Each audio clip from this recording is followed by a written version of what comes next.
This is Get Geared Up with Greg Rao. Are you embarrassed that you don't know how to clean your cutaway cable, so you leave your hood up and your sunglasses on while you're walking around the drop zone so nobody calls you out?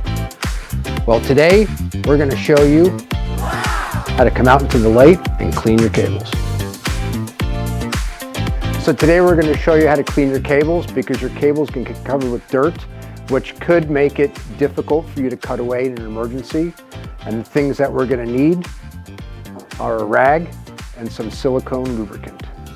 All right, so you can remove your cutaway handle if you want, but to avoid wearing on the Velcro too much, I just generally pull the cables out of the housings. I'm just going to slide them out. And one of the things that I want to be careful of is I don't want to disturb my 3 rings too much, because I'd like to be able to put them back in without having to reset them all. I also don't want to pull them apart, so then I end up having to repack the parachute.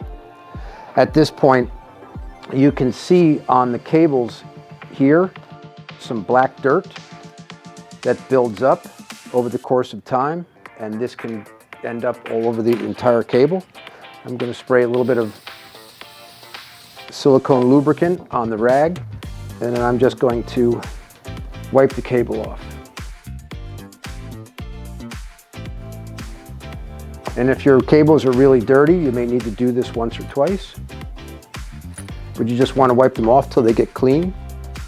And then I'm just going to take the cables and I'm going to slide them back into the cable housings. Here are our 2 cable housings under the chest strap.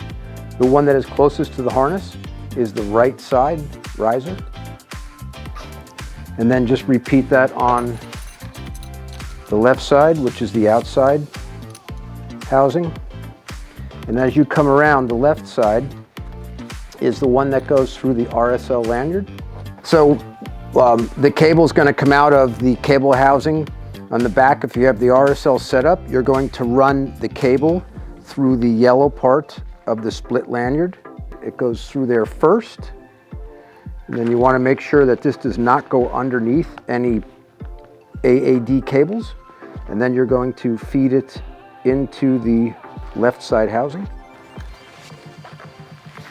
And you always want to make sure that it is not crossing over anything else.